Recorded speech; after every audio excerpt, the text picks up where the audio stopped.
Welcome back to another video. In this video, we will be discussing the common myths of fasting. So if you're interested in that, definitely stick around. All right, welcome back, fam. Today we're gonna be talking about the myths of fasting. So what I like to do is all these top things or listicles. I like to leverage the AI for it. And I don't know if many of you know what ChatGPT is. I leverage that AI a lot because it's the most popular one, the most easiest one, most UI friendly. And I like the people that are building it. So what we're gonna do is actually head over to the machine and talk to it and see what it has for us. We'll read through it and I'll also give my opinions on it from a perspective of me dealing with people's bodies for the last like 10 to 15 years. I have a little bit of good insight into the human body, leveraging it on myself and a lot of people. So let's take a look. All right. Common myths of fasting. There are many misconceptions around fasting, surrounding fasting. Here are some of the most common myths. Fasting is dangerous. While fasting can have some risks for certain individuals, such as those with low blood sugar or pregnant women, it can be safe and even beneficial for most healthy adults when done in moderation. This is a big one. You hear this a lot. Apparently, fasting is dangerous. The people that want to push this are the people that are scared of actually losing weight. It sounds ridiculous. I know. Fasting is dangerous. Those are the people stuffing their faces all the time because their mind, psychologically, they've primed their behaviors to always consume. When you're consuming, not consuming is a big deal, which to them becomes dangerous. Okay? Next up, fasting leads to muscle loss. Fasting can cause a temporary reduction in muscle mass, but can also help promote muscle growth and improve athletic performance. So this is something that we talked about before. So losing muscle mass, 100% it can in the beginning if you are not used to the idea of fasting. You understand what I'm saying? If you haven't fasted in your past and this is a brand new concept to you, then your body, it always goes into like a sinusoidal wave. That's like what a homeostatic function looks like. You go to different extremes and then your body eventually finds a baseline and it becomes very like equilibrated. That's the word we're looking for. So you need time for this to happen. And so in the beginning, yeah, you will lose a little bit of fat with a lot of other stuff. But guess what? If you still keep working on, you keep doing what you gotta do, fasting will actually benefit you because we talk about this in so many videos. Autophagy. I need you to remember this word autophagy every time you think about fasting. When you are fasting and you are not giving your body enough fuel or whatever it thinks it's needing, because you actually have like 30-day supply always, what you're gonna tell your body to do is now go under autophagy. Go ahead and go to those areas of your body that you have way too much surplus or just spoiled foods. Let's go ahead and clean that area up, get rid of the gunk, and make you more optimized. So you're actually gonna increase your performance because not only are you gonna be activating nutritional ketosis, like the keto bodies that are gonna be activated whenever you go on fasting, the fats that are gonna be broken down and creating energy. You're also gonna be scrubbing your arteries and linings and cells and everything, getting rid of all the waste products that you normally have stuck somewhere else. And now you're gonna filter that out, clean it out, rinse it out, whatever imagery that you need, it goes ahead and does that. And that's what autophagy is, and it actually improves your performance. So keep that in mind if you're really interested in this. Okay, next up is fasting causes slower metabolism. That's funny.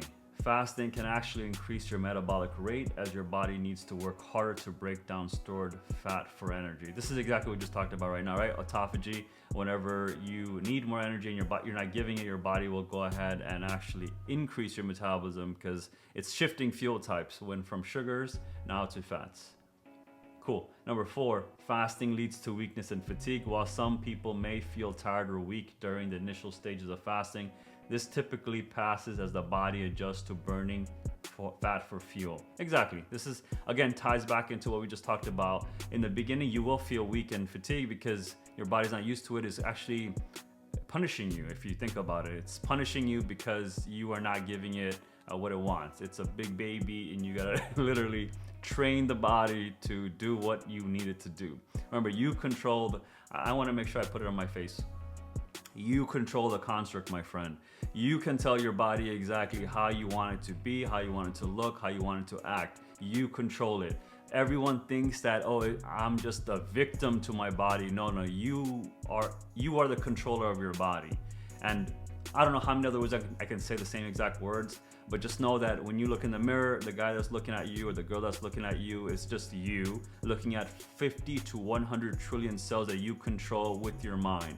And it takes time and effort, to be honest, but once you do build that primer, you are set for life. Hopefully that made sense to you. Okay, next up is going to be fasting leads to binge eating. I mean, to be honest, it does actually. While fasting can sometimes lead to overeating, it can also improve portion control and promote mindful eating habits. It definitely can. But I am a victim to this as well. So this misconception is sort of true in my case. Oh, well, the reason for me is that I become this word that you say in Bangla called abaitka, like someone that just like nonstop likes to eat. And in reality, I'm probably feeling like this because I'm also building a lot of muscle mass, right? I go to the gym 5 days a week, almost 2 hours a day. So my body's consistently and constantly hungry, like all the time. So you know what? I take it back. It's not a it is a misconception, because for people that are not doing what I'm doing, this wouldn't be a problem for them. But again, for some people, they feel this, so then they propagate this and they perpetuate it, and then eventually everyone starts believing it. Number 6, fasting is only for weight loss. While fasting can be an effective way to lose weight, it also offers numerous health benefits such as reducing inflammation, improving insulin sensitivity, and boosting cognitive function. Okay, I gotta talk about this one. I feel passionate about this one. It is for weight loss for sure. I mean, obviously that's what we're talking about, but there are so many other benefits as well. Like I was telling you before, when you deprive yourself of fuel, of things that you normally consume, and just puts you into a very slow state, usually from ultra processed food. When you are fasting for real, you actually activate yourself, because your body's like, okay, I need to figure out how to get more fuel, and how do I do that? So it just looks for different ways. So your cognitive abilities improve like crazy. And we wanna, once you feel that high is better than any high that you'll ever experience in your life, to be honest with you. Because if you are a type A person like myself, you wanna feel optimized and primed for whatever you're doing. And when you feel like that, the fact that you can naturally do it without caffeine or stimulants or any type of narcotics or drugs or anything, you realize that, holy shit, like we've been designed for a certain way. We just use these external modalities to make us feel a certain way. And then eventually it's temporary, and then we keep chasing that. In reality, you can literally prime yourself every single morning to feel that way. Like, how crazy is that? I don't know, I find that fascinating, and I'm gonna explore that, of course. Okay, cool. So we went over a bunch of stuff today. We went over a lot of misconceptions. Hopefully that made sense to you. I'm gonna do a quick recap because I like to listen to these videos afterwards, and I like to hear what the recap was. So number 1, fasting is dangerous. It is not. Fasting leads to muscle loss. It does in the beginning, but it really doesn't. Fasting causes slower metabolism. Only if you do like prolonged periods, like we're talking about 30 days, that will pretty sure will cause slow metabolism. Most people won't. Fasting leads to weakness and fatigue in the beginning, yeah, because your body's hating on you, because it's like, hey, where's my food? So it makes you feel all tired and weak and grumpy, hangry, if you want to say. Number 5, fasting leads to binge eating. It can cause that because, since you've deprived yourself for a few hours of not eating, you just want to go ahead and munch all day.